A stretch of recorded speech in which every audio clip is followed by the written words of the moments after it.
अस्सलाम वालेकुम friends, welcome back to top smarties drama serial Qalandar. अब तबरेज़ तो दुर्योधन को लेकर सुंबल के पास से चला ही गया, लेकिन सुंबल जिससे तबरेज़ की इस हरकत पर बहुत ही गुस्सा है, अपनी दोस्त से कहने लगी, देखा कितना एहसान फरामोश निकला, लेकिन ऐसे माफ़ नहीं करूँगी इसे मैं। इसके साथ तो वो करूँगी कि इसे उम्र भर याद रहेगा। दूसरी तरफ तबरेज़ जो कि दुर्योधन के साथ अपने घर वापस जा रहा है, बस स्टेशन पर बैठे हैं, बस का वेट कर रहे हैं।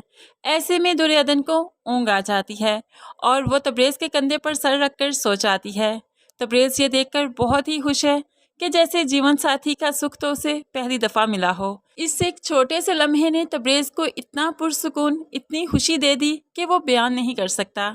अब खुशी खुशी इनका रास्ता भी कट ही गया। इस तरह ये घर पहुंचते हैं तो घर वाले बहुत ही खुश हैं। क्या हरकत दुर्योधन को तबरेज़ वापस छोड़ने आ ही गया। क्योंकि सफिया बेगम को लगा कि शायद तबरेज़ को उन पर रहम आ गया, क्योंकि माँ और बहन काम नहीं कर सकती, इसीलिए तो दुर्योधन को वापस छोड़ने आया है। लेकिन जैसे ही कुछ दिन गुजरते गए कि तबरेज़ तो वापस जाने का नाम ही नहीं लेता और दुर्योधन के साथ उसकी मोहब्बत दिन ब दिन बढ़ती जा रही है।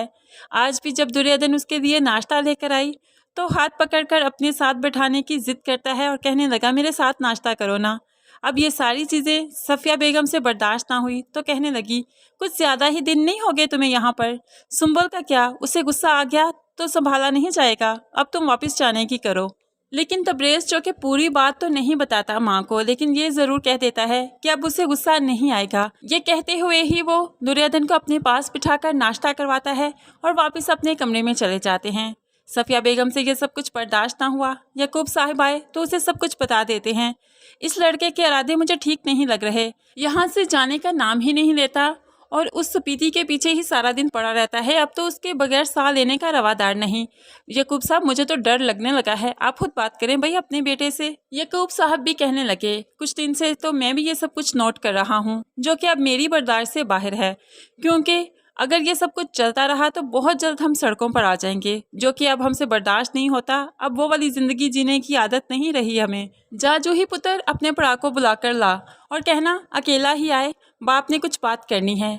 अब जूही अपने भाई के कमरे में बहुत ही हक से जाती है, दरवाज़ा नॉक भी नहीं करती, तो वहाँ पर जाकर कहने लगी, तबरेज़ भाई अब्बा बुला रहे हैं और सिर्फ आपको ही बुला रहे हैं। तबरेज़ समझ तो जाता है कि अब्बा ने क्या कहना है, लेकिन वो दुर्योधन का हाथ पकड़ता हुआ उसे इज्जत देता है और कहने लगा, अब जो बात होगी दुर्योधन के सामने होगी, इसके अलावा कोई बात भी मैं नहीं सुनूंगा। हाथ पकड़ते हुए वो बाहर चला जाता है और जूही वहीं पर हैरानगी से देखती रह जाती है। बाहर निकला तो यहाँ पर बाप भी इनको देखकर बहुत हैरान है। जैसे तबरेज़ ने दुर्योधन का हाथ पकड़ रखा है और उसे मोहब्बत से लेकर आ रहा है और हर बात उसके सामने करना चाहता है, तो बाप और माँ से ये सब कुछ हजम नहीं हो रहा। उन्हें तो लगता है शायद दुर्योधन ने इस पर कोई जादू, कोई तवीज़ कर दिया है जिसकी वजह से इनका बेटा बहक गया है, लेकिन उन्हें ये समझ ही नहीं कि उनके बेटे को अभी तो होश आई है, अभी तो उसने ज़मीर का सौदा करना बंद किया है। फ्रेंड्स, आपको तबरेज़ का ये बदलाव कैसा लग रहा है ज़रूर कमेंट्स में बताइएगा। मज़ीद वीडियोज़ के लिए चैनल को सब्सक्राइब करके साथ ही बेल का नोटिफिकेशन ज़रूर प्रेस कर दें ताकि आने वाली हर वीडियो आप बहुत आसानी से देख सकें। अल्लाह हाफिज़।